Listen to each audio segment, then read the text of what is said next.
The purpose of this video is to discuss comparative advantage and terms of trade dealing with Unit 6 for AP Macroeconomics. You'll notice I have something on the board already that we'll sort of use to kind of go through this, but I do want to touch on a couple things. The opportunity cost here for Unit 6 dealing with international trade is really the same stuff that we did earlier in the year, but the only difference is in the beginning of the year it was things like Hannah and Jeff, and they were cleaning offices or jail cells or something.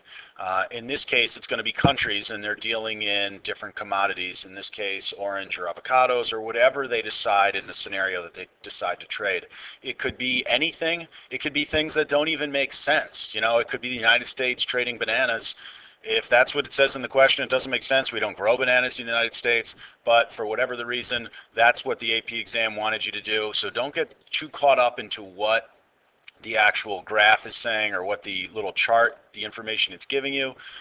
What you want to do is just focus on the task at hand. This one has the United States and Israel dealing in oranges and avocados. Okay, a couple things that you need to figure out, and the thing that's kind of good now about these opportunity costs is in the beginning of the year, and I'll draw this little graph, most of the production possibilities curves that you dealt with would have capital and consumer goods. So in this case, they would have been, let's just put oranges, this is going to get messy already, avocados here, and it would have been like an increasing opportunity cost graph, and so it would be drawn that way. Now when you're dealing with countries trading, for the sake of this class, because it's an intro course, it's Macro 101 if you will, most of the production possibilities curves when you're talking about trading between countries are going to be constant. Okay, so you have your oranges and your avocados here, and that's important because as you move along the curves, it means the terms of trade and the opportunity costs are still the same. You don't have to recalculate it each time you were asked to move around. If you decide to go to college and become an econ major, that is something at some point you're definitely going to have to do. All right, so the questions they usually ask when they give you information like this is who has the comparative advantage in either oranges or avocados, or who should produce oranges, who should produce avocados, who should trade for avocados or trade for oranges. So they'll word it differently, but really you just have to find out some of the same information. So the first thing that you want to do anytime you get a comparative advantage or an opportunity cost question is you want to figure out if it's an output problem or if it's an input problem. Okay? An output problem, the way you can tell is the actual output, or what's produced, is the thing that's going to be variable. The inputs used to produce it are fixed.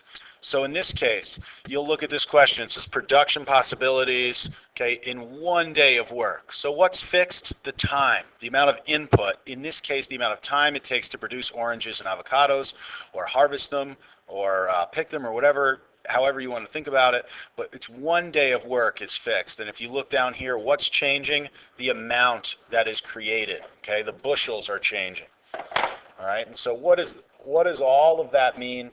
All of that just means that this is an output problem, okay? If this had been switched, and let's say they said instead of bushels, this was how many minutes it takes to produce 1 bushel. Well, now the output is fixed, okay, because it's 1 bushel, and what's changing is the input that's being used. In this case, instead of bushels, it's now minutes. It takes 75 minutes to get a bushel of oranges, okay? So then that would be an input problem. So you would use the, you're going to have to approach each of these questions differently depending if it's an input or an output problem. If you're lucky on the AP exam, they sometimes just come out and say how much, output per day or something. They'll actually use the word output or input in the question, but you can't really rely on that. Now, if you remember from earlier in the year, if it's an output problem like this one is, you're going to use what I refer to as the Oriole method. Okay, you can kind of remember the O there from output. And if it's an input problem, you're going to use the no Oriole method. Okay, so you can kind of remember from those words which one you're supposed to do. Output Oreo, input no Oreo. A little emphasis there on the end, obviously. So let's scroll down and just take a look at this. This is an output problem. So we'll do it both ways. We'll do it as an output problem, and then I'll switch it up to minutes, and we'll do it as an input problem just so we can see it both ways. And then we're going to come up with acceptable terms of trade for these two groups. So if you look at this here, the first thing you need to figure out is you just start, and this is why I like the Oriole method, you just start building your sentence here. So if they ask you a question, what is the United States' opportunity cost for oranges, or the United States' opportunity cost for avocados, or Israel's for either one, you just start very simply and just say, okay, just write a sentence. So the U.S. opportunity cost, and I'm going to pick different colors here to help emphasize this, the Oreo part of this, if you're wondering like what's the Oreo, or if you don't remember. So the U.S. opportunity cost for producing oranges. Okay, that's what you're trying to figure out. Since this is an output problem, you're going to create an Oreo. And what do I mean by that? You're going to divide here avocados. Okay, so you would just literally write the United States has 150 avocados, and then you're going to divide it by 75 oranges, and here's your Oreo. This and this are the same. The outsides are the same, sort of like an Oreo cookie. The outsides of the cookie are the same. What's different is the creamy middle. Okay, so that's a different thing. So if you look at this left to right, it kind of looks like an Oreo. Oranges, avocados, oranges. Okay, and all you're really going to do now is just finish off that very simple math. Okay, so oranges, 150 divided by 75, that's 2. And remember, opportunity cost is always in terms of the other goods. So the opportunity cost of producing oranges is 2 avocados. That makes sense. If you look back up here, that should make sense to you. Look at the ratio here. The ratio here is 1 to 2. So every time they want to make another bushel of oranges, they have to give up 2 bushels of avocados for each additional bushel of oranges that they produce. And you can see that there. Now the beauty of this is the reciprocal is the opportunity cost of the product that you didn't find originally. So you don't need to do any more math, not that this is too complicated, but now you can say what's the US's opportunity cost for avocados, and you could just say, well, if this is 2 avocados, therefore this is going to be, 1/2 oranges. Okay? So you see that there because that's the reciprocal. And once again, the same thing. Every bushel that they produce of avocados up here, they would have to give up 1/2 bushel of oranges there. And you can sort of see that relationship. All right?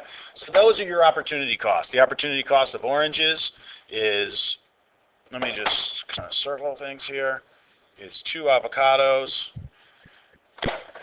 The avocados is 1/2 oranges. We're getting a little messy, but that's sort of what I like about these videos, actually. Okay?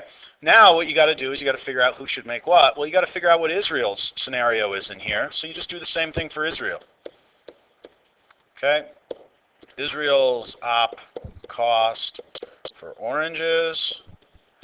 And once again, it's an output problem, so you're going to make an Oreo. And just to use a different color, we'll say the avocado divided by the oranges here. And so you look at their scenario, they have 100 oranges and they have 400 bushels of avocados. And therefore their opportunity cost for oranges, once again, here's your Oreo, Oreo, Oreo, different thing here in the middle, avocados. So the oranges is 4 avocados. Therefore, you know exactly what the other one is.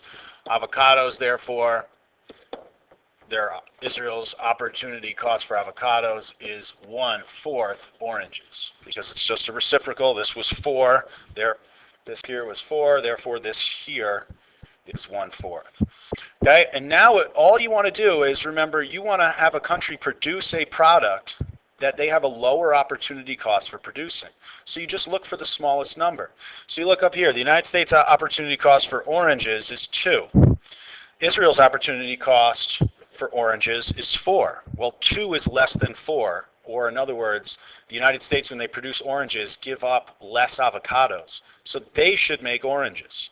So you're going to have the United States making oranges, and therefore you can just do the same logic though. The US's opportunity cost for avocados is a half. Israel's opportunity cost for avocados is a fourth is smaller. Therefore Israel should make avocados because they're giving up less oranges when they do that. Okay, so that's a little messy on that board, but let's clean that up there. So we know the United States, the US here should make oranges. Israel should make their avocados. All right, so now the question becomes, and that's usually how it will be asked. If they say like, Israel should trade for what? Well, Israel's now making avocados, therefore they should trade for oranges. So depending on how it's phrased, now is the only thing that you got to be careful of. The last thing that they're going to ask you to do, and let me clean this up just a little bit. Okay. Let me see here if I can get one of these fancy little erases. The last thing they're going to really get you stuck with here is they might ask you what acceptable terms of trade are. Acceptable terms of trade, it's a very simple concept. You can kind of remember it one of two ways. I'll reason it out for us here in a second. But sometimes you don't even need to reason it out. If you get stuck, you can sort of just short circuit the system sometimes. But let's kind of take a look at this. Remember, in our scenario, the United States is making oranges, and Israel is making avocados. And so that's something that we got to keep in mind. So what you want to do is you want to look at the relationship each country's got, the ratio each country's got. So the United States, the ratio is 1 to 2. Do you see that? 1 bushel of oranges for every 2 bushels of avocados. Israel's is 1 to 4. Okay? You see that relationship here. So the acceptable terms of trade, what you can just do is pick a ratio in between those two ratios. So our ratio that we got for the US is 1 to 2. Israel's is 1 to 4. Therefore, acceptable terms of trade. Okay? So if they asked you for terms of trade, you could just pick 1 orange. Okay, that's 3 avocados. Because that's between, that ratio is between these two ratios, 1 to 2 or 1 to 4. It could be 1 to 2.5. It could be 1 to 3.5. You technically could put any number in there if you wanted to get cute, like 1 to 3.1459, whatever. Start doing pi. If that's what you really wanted to do, there's really no reason to do that. But if that's what you felt like doing, it's still correct. And here's why. And if you don't understand this, I can either explain it to you in class, but ultimately, on the AP exam, if you get stuck and you can't remember why this is the case, just remember, okay, I've got my 2 ratios here, and I just need to pick a ratio in the middle. I don't remember why that is at this point in time, but I remember it's just in the middle. The United States is making only oranges, and Israel is only making avocados here because they're going to specialize in what they have the lowest opportunity cost in. So the United States on its own, if they want avocados, they would have to grow them on their own. Every time they grew a bushel of avocados, they would have to give up half a bushel of oranges. Okay, so for every 2 avocados they produce, they now have to give up, they would have to give up 1 whole bushel of oranges, or to put it another way, they would have to pay themselves for every orange they gave up, they would only get 2 bushels of avocados back. That's how much it would cost them to make avocados. Well, if they trade with Israel and they trade at this ratio, every bushel of oranges they give up to Israel, they get back 3 bushels of avocados. So if they did it themselves, they'd only get back 2 bushels of avocados. Now every bushel of oranges is buying them 3 bushels of avocados. So the United States think to themselves, that's a great deal. We are getting more avocados for the same price. The price in this case is a bushel of oranges. Israel's view, on the other hand, is if they wanted to get oranges and do it themselves up here, you can see the relationship is 4 to 1. They would have to give up 4 bushels of avocados to get 1 bushel of oranges. And you can see that there because the relationship is 1 to 4, or the ratio is 1 to 4. Now, with the terms of trade, they're at 1 to 3. So look at Israel's perspective is instead of paying 4 bushels of avocados to get 1 bushel of oranges, now they're paying 3 bushels of avocados to get 1 bushel of oranges. The United States' view going this way is they're getting more for the same price. They're getting more avocados for the same price in terms of oranges. Israel's perspective this way is it is costing them less to buy the same amount of oranges. So the United States is viewing it as they're getting like buy 2, get 1 free. Israel's look at it is it's on sale. Okay, I can buy avocados, or I can buy oranges, sorry, cheaper from the United States than I can buy them from myself, is how they would view it. So both groups are happy with the 1 to 3 terms of trade.